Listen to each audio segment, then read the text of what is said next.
बिस्मिल्लाहिर्रहमानिर्रहीम। अस्सलाम वालेकुम। आज हम बनाएंगे अरेबिक फ़लाफ़िल की रेसिपी, जो कि बहुत ही ज़बरदस्त स्नैक्स रेसिपी है और बहुत कम लोग इसको बनाना जानते हैं, लेकिन ये बहुत ही मज़े का स्नैक्स है। जो लोग चिकन स्नैक्स को पसंद नहीं करते, जो वेजिटेरियन है, वो आप एक दफ़ा इस चिकपी स्टार्टर रेसिपी को ज़रूर ट्राई कीजिएगा। बहुत ही ज़बरदस्त ये स्नैक्स बनकर तैयार होते हैं। तो इसके लिए हमें चाहिए होंगे चने, जो कि 1 कप चने लेकर मैंने पूरी रात इनको भिगो कर रखा था।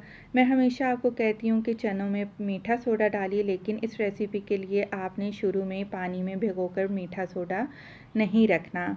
सिर्फ़ और सिर्फ सिंपल पानी में आपने चने पूरी रात के लिए भिगो कर रख देने हैं। ये लाज़मी है कि पूरी रात आपने इनको भिगोना है।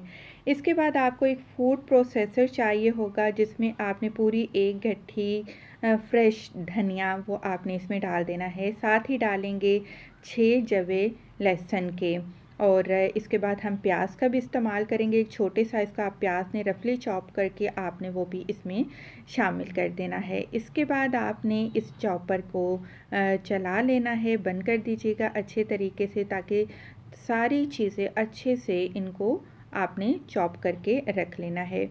इसके बाद नेक्स्ट प्रोसेस में आपने इसमें चने शामिल कर देने हैं, और चने सारे के सारे इसमें डाल दिए हैं पानी निकाल कर, और इसको भी अब हम चला देंगे बहुत अच्छे से। आपने चनों का जो पेस्ट है वो बनाकर तैयार कर लेना है। मशीन को आपने ज़्यादा से ज़्यादा 3 मिनट चलाना है, बस चने अच्छे से मैश हो जाएंगे। इसके बाद मसाले डालेंगे। 1 चाय का चम्मच लेवल करके आपने नमक का शामिल करना है।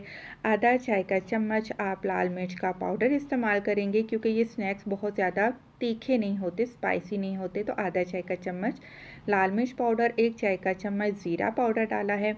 अच्छा, ये है पेपरिका या फिर कश्मीरी लाल मिर्च। इसका तीखापन नहीं होता, ये सिर्फ कलर के लिए इस्तेमाल की जाती है। तो 1 चाय का चम्मच मैंने इसको डाल दिया है। और यहाँ पर 1 चाय का चम्मच आपने बेकिंग सोडा लेना है, बेकिंग पाउडर नहीं डालना आपने। बस एक दफ़ा दोबारा इन तमाम चीज़ों को आपने अच्छे से मिक्स कर लेना है। मिक्स करने के बाद आपने इसको एक बाउल में निकाल लेना है, और अल्हम्दुलिल्लाह बहुत ही अच्छा ये हमारा दरदरा सा पेस्ट बनकर तैयार हो चुका है। नेक्स्ट जो चीज़ डाल रहे हैं वो ब्रेड क्रम है। आधा कप ब्रेड क्रम लाजमी डालिएगा।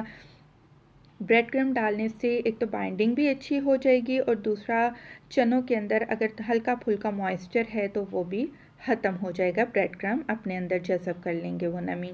तो ये देखिए जी, ज़बरदस्त हमारा ये मिक्सचर तैयार हो चुका है। अब आपने क्या करना है, इसको ढक देना है, और पूरे 1 घंटे के लिए आपने इसको फ्रिज में रख देना है। ये अमल लाजमी है। 1 घंटे आपने फ्रिज में रखने के बाद अब आपने इसके छोटे छोटे से बॉल बना लेने हैं। बहुत ही ज़बरदस्त और आसानी से ये बॉल आपके बन जाएंगे। और ये देखिए कितने ज़बरदस्त हमारे ये अच्छी सी बाइंडिंग के साथ बॉल बनकर बिल्कुल तैयार हो चुके हैं। सारे के सारे बॉल इकट्ठे बना कर रख लीजिएगा। अब देखिए, मैंने एक ऐसे बर्तन में तेल लिया है जिसकी स्पेस कम हो, जिसकी जगह कम हो, यानी कि हमने इनको डीप फ्राई करना है। तेल ऐसे बर्तन में लीजिएगा जिनमें ये बॉल फुल डीपली इसमें डूब जाएं। और ये देखिए, अब आपने इसको हल्की आंच पर फ्राई करना है, बहुत तेज़ आग पर आपने इसको फ्राई नहीं करना। तो 2 से 3 मिनट लगेंगे, और ये देखिए परफेक्ट, अल्हम्दुलिल्लाह परफेक्ट कलर के साथ ये हमारे फ़लाफ़िल बनकर तैयार हो चुके हैं। और हल्की आंच पर भी आप इसको फ्राई करिएगा, और तेल में उतने ही बॉल डालिएगा जितने के आसानी से आ सकते हैं। तो ये देखिए, अच्छे फ़लाफ़िल की पहचान ये होती है, ये बाहर से क्रिस्पी होते हैं और अंदर से ग्रीन भी होते हैं और सॉफ्ट भी होते हैं। तो वीडियो पसंद आई है, जाते जाते लाइक करते जाएं। खुश रहें। अल्लाह हाफ़िज़।